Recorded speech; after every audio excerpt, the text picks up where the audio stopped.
আবারও জসপ্রীত বুমরা প্রমাণ করে দিলেন যে সে শুধু ভারতীয় ক্রিকেটের জন্য নয়, সমস্ত বিশ্ব ক্রিকেটের যে এক নাম্বার বোলার সেটা কিন্তু চতুর্থ টেস্টের প্রথম দিনে কিন্তু সেটা প্রমাণ করে দিলেন। কারণ সে যখনই উইকেট নেয় তখনই ভারতের জেতার চান্সটা একটু বেড়ে যায় বা খেলার মধ্যে আবার ফিরে দাঁড়ানোর যে প্রবণতা সেটা কিন্তু আসে।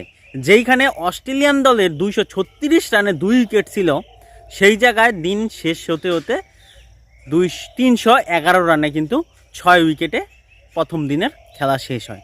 কিন্তু জসপ্রীত বুমরার যে দুর্দান্ত উইকেট, সেই ট্র্যাভিস হেডের উইকেটটা ইন সুইং বলে কিভাবে ট্র্যাভিস হেড 0 রানে বোল্ড হয়ে বাড়িতে চলে গেছে। এবং তার সাথে সাথে এটাও একটা চর্চার বিষয় হচ্ছে কন্টাসের বিষয়টা। কন্টাস যে জসপ্রীত বুমরাকে মানে রিভার সুইপ করে পিছনের দিকে মেরে কিন্তু বিভিন্ন 6-4 রান কিন্তু মেরেছে, সেটা কিন্তু তার জন্য কিন্তু প্রশংসা করার দরকার। কারণ জসপ্রীত বুমরার মতো এত বলারকে প্রায় 3 বছর পরে সে কিন্তু টেস্ট ক্রিকেটে কোনো বলারের বা কোনো ব্যাটারের বিপক্ষে কিন্তু 6 খেলো। এর আগে কিন্তু 3 বছর ধরে যে টেস্ট ক্রিকেট খেলা চলছে বা 3000-4000 বল ধরে যে জসপ্রীত বুমরা করতেছে, সে কিন্তু এত 6 খায়নি, এবং যেটা এই টেস্ট ম্যাচে কিন্তু জসপ্রীত বুমরা খেয়েছে।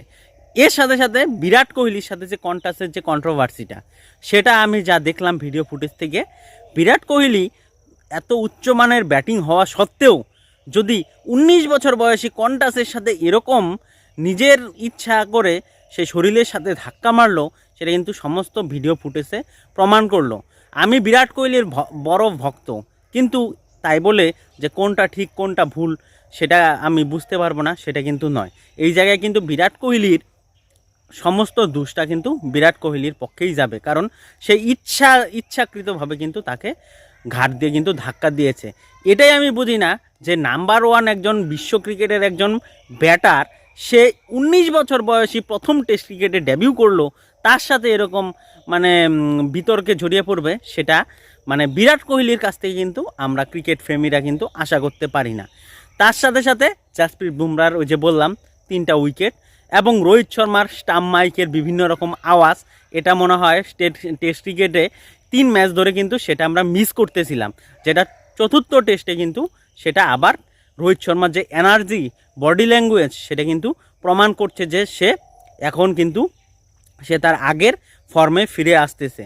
এবং তার সাথে সাথে জাদেজার একটা উইকেট, আকাশদ্বীপের একটা উইকেট এবং ওয়াশিংটন সুন্দরের কিন্তু একটা উইকেট লাবুসানে তাকে 6 মারতে গিয়ে বিরাট কোহলির হাতে ধরা পড়ে যায়। তো ওভারঅল নিয়ে 311 রান প্রথম দিনের শেষে 6 উইকেট। তোমাদের কি মনে হয় অস্ট্রেলিয়ান দল আর কত রান করতে পারবে? আর হাতে তাদের 4 উইকেট আছে, অবশ্যই কমেন্ট করে জানাও। আর বিরাট কোহলির যে কন্ট্রোভার্সিটা, সেটা তোমার দৃষ্টিকোণ থেকে কি মনে হয় সেটাও কমেন্ট করে জানাও। এবং ভিডিওটা ভালো করে শেয়ার করো, লাইক করো। যদি ইউটিউবে দেখে থাকে অবশ্যই সাবস্ক্রাইব করো, এবং ফেসবুকে দেখে থাকলে অবশ্যই ফলো করে আমার পরিবারের সঙ্গে থাকো। ধন্যবাদ।